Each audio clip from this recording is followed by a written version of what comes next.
And we're back. Welcome to episode 36 of the Statesmanship Project. I'm Ross, and I'll be your host. Nice little 2-week hiatus on my end, very much needed. Went to Switzerland with my wife. It was a wonderful vacation.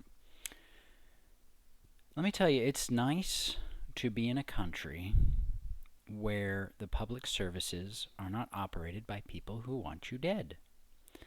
They're operated by people who genuinely want to serve the citizens of the nation.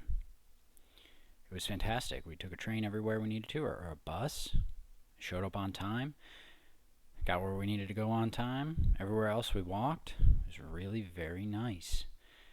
It'd be nice if America was like that. I realize we're much bigger, but still, regional transport operated in a way that served the benefit of the people would be fantastic. But I digress, because this leads me to my topic for today. E. Michael Jones wrote a book. It was a short book, but it was called Ethnos Needs Logos. And what he was talking about, he was addressing specifically David Duke and the ideas of white boys. So, like being white. I'm not white, I'm Catholic, because that's my political identity as well as my religion. But what we need to understand is that ethnos does need logos, but a nation, in order to be a nation, needs both. People need to have an ethnic identity and a religious identity. And Americans don't understand that concept. They don't have any idea of what that means. You know, if you were born in Switzerland, for example, whether you speak French natively or German natively, I think it's called like Schweizerdeutsch, which is a slight variation of actual German. Whether either of those are your native language, you have an idea of ethnically what you are and who you are because of who your ancestors are. In America, we have been detached from this idea, and that's the reason for mass immigration. They did it in the 60s in the United States, in cities, and you can learn about this through E. Michael Jones's work, The Slaughter of Cities, in which they bust rural blacks from the South into northern cities in an effort to break up ethnic neighborhoods of Catholics in northern cities, because they were a powerful voting group, and they implemented things that were very in line with their morals. And of course, if you want to control people, you can't let them enforce their own morality. You can't let them enforce actual morality, I should rephrase, because that prevents the accumulation of power by evil people. Moral people do not need to be governed, because they govern themselves. That is, of course, one of the goals of the Statesmanship Project, is to help you learn how to govern yourself. But I digress. So when mass amounts of outsiders are brought into a native culture, that native culture is destroyed.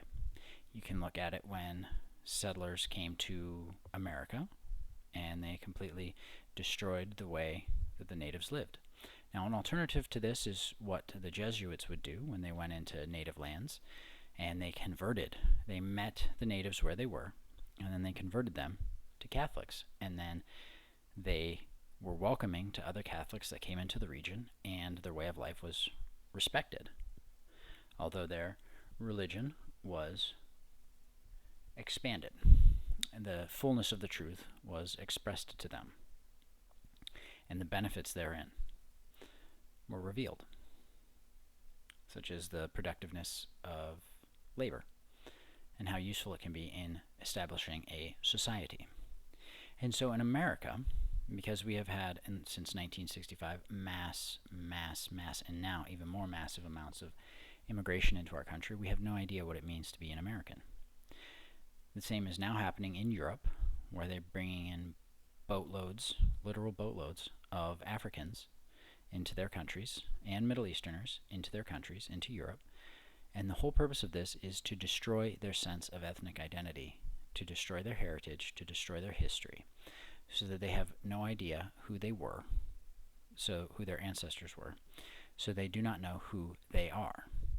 Because once you understand who your people were, what your patrimony is, then you can stand upon that, and you can establish who you are going to be, in honor of who your ancestors were and what they fought to establish, that way of life. And you do this in accordance with Logos, not counter to it.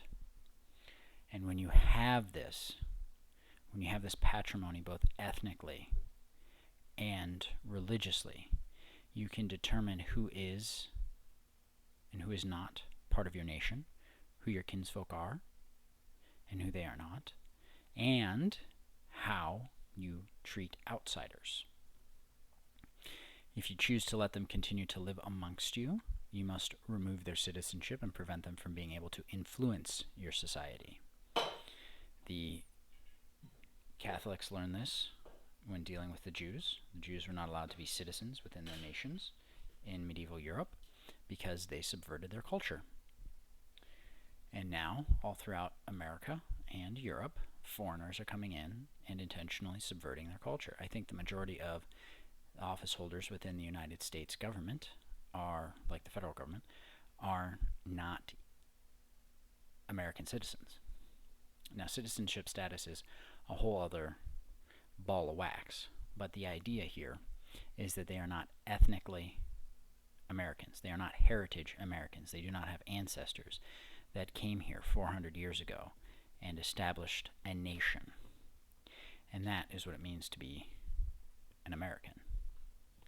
And if you do not have ancestors that were here more than 100 years ago, then you are probably not an American.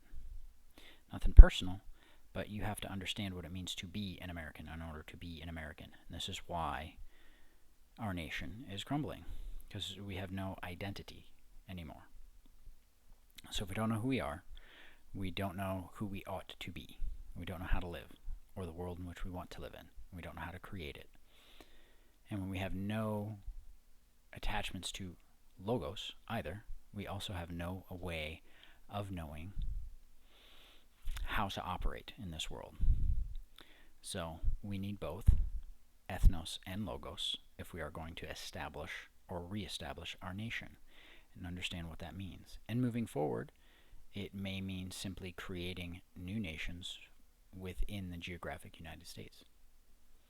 But we have to come together and understand who we are in order to become what we want to be. And that, of course, involves embracing the patrimony of our ancestors. Now, America was founded as a Protestant nation, which was the camel's nose under the tent, if you will. Had it been established as a Catholic nation, we may have actually been able to retain a sense of who we are. But because it was Protestant, it was established on an economic system as opposed to an ethnic and religious system. Now, granted, the Founding Fathers had a greater idea of what it meant to be an American than we do. They were all European, largely English descendants, and so they thought that their children would be the ones that would propagate and populate, as opposed to bringing in more and more settlers or immigrants. And of course, the Civil War did not do any favors to anyone either. But this is our history. This is our patrimony. We have to embrace that, and we have to learn from it. We have to accept that there were mistakes made, but there were also many great successes, and hold to the ideals that made our country great, but not be afraid to let go of the things that do not serve us. And so, moving forward, we must embrace Logos, we must identify Ethnos, and we must establish a new nation. Moving forward, I will maybe, hopefully, discuss this. I'm telling you, everybody should travel abroad. It is very wonderful to see old, established cultures, especially if you're an American, because it lets you know how vacant your culture is, our culture is, from having any culture, if you want to think about it that way. There is no civilization within our civilization. We went from barbarism to decadence without establishing anything meaningful in between. And so we have nothing meaningful. We have shiny objects that are worth nothing because they're all made in China. So if we want to move forward and establish something meaningful for ourselves, for our nation, for our children, we have to figure out who we are ethnically and religiously in order to move forward in a way that serves ourselves and our progeny. Hope this has been helpful. Thank you for tuning in, and until next time, have a good day.